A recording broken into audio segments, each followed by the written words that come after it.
வேதத்தில் நாம் வாசிக்கிறோம் 138ஆம் சங்கீதம் 6ஆம் வசனத்திலே, கர்த்தர் உயர்ந்தவராய் இருந்தும் தாழ்மை உள்ளவனை நோக்கி பார்க்கிறார், மேட்டிமையானவனையோ தூரத்திலிருந்து அறிகிறார் என்று வசனம் சொல்கிறது. பிரியமானவர்களே, நம்முடைய கர்த்தராய் இயேசு கிறிஸ்து உயர்ந்தவர். நாம் அவருக்கு முன்பாக நம்மை தாழ்த்தும் போது அவர் நம்மை நோக்கி பார்க்கிறார், நம்மை நினைத்து பார்க்கிறார், நம்மை ஆசீர்வதிக்கிறார். ஹல்லேலூயா. மேட்டிமையானவனையோ தூரத்திலிருந்து அறிகிறார். பிரியமானவர்களே, இருதயத்திலே பெருமையோடு மேட்டிமையோடு இருக்கும்போது கர்த்தர் தூரத்திலிருந்து அறிகிறார் என்று பார்க்கிறோம். நம் தேவ சமூகத்தை தாழ்த்தும் போது கர்த்தர் நம்முடைய குடும்பத்தை ஆசீர்வதிப்பார். இன்றைக்கு உங்களுடைய வாழ்க்கையில் கூட தேவ சமூகத்திலே உங்களை அர்ப்பணிக்கும் பொழுது, தாழ்த்தும் போது, மனம் திரும்பும் போது தேவன் உங்களை நோக்கி பார்ப்பார், உங்களை ஆசீர்வதிப்பார். ஹல்லேலூயா. நம்மை நாமே அவருடைய சமூகத்திலே தாழ்த்தி ஜெபிப்போம். புதிய நாளுக்காக ஜெபிப்போம்.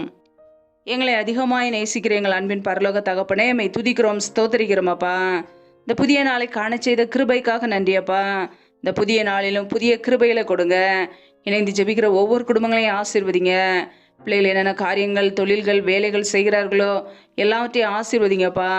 வேலை செய்தற்கேற்ற நல்ல பலனை, சத்துவத்தை கொடுங்க. கையின் பிரயாசங்களை ஆசீர்வதிங்க. கையின் பிரயாசங்கள் தேவையில்லா செலவுக்கோ, வீண் செலவுக்கோ, மருத்துவ செலவுக்கோ, வட்டிக்குன்னு சொல்லி போகாதபடிக்கு என் தேவன் ஆசீர்வதிங்கப்பா. யாரெல்லாம் கடன் பிரச்சனையிலே, உபத்திரவத்திலே, கண்ணீரோடு வாழ்கிறார்களோ என் தேவன் அந்த குடும்பங்களை தொடுவீராக. கடன் பிரச்சனையை நீக்கி ஆசீர்வதிங்கப்பா. பிள்ளைகளை கடன் கொடுக்கிறவர்களாய் மாற்றுங்க. தரித்திர நிலைமைகள் எல்லாம் இயேசு கிறிஸ்துவின் நாமத்தினால நீங்கி போகட்டும்.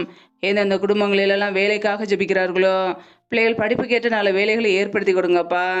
எந்தெந்த குடும்பங்களிலெல்லாம் என்னென்ன காரியங்களுக்காக தொடர்ந்து காத்திருக்கிறார்களோ என் தேவன் அந்த காரியங்களில் அற்புதத்தை கட்டளையிடுவீராக. உடைய கரங்களில் அர்ப்பணிக்கிறோம். இந்த நாள் முழுவதும் உடைய கரம் பிள்ளைகளை பாதுகாக்கட்டும், வழி நடத்தட்டும். கூட இருந்து ஆசீர்வதிங்கப்பா, பாதுகாத்து கொள்ளுங்க. முற்றிலுமாக தாழ்த்தி ஜெபிக்கிறோம். இயேசு கிறிஸ்துவின் மூலம் ஜெபிக்கிறோம், ஜீவனுள்ள நல்ல பிதாவே. ஆமேன்.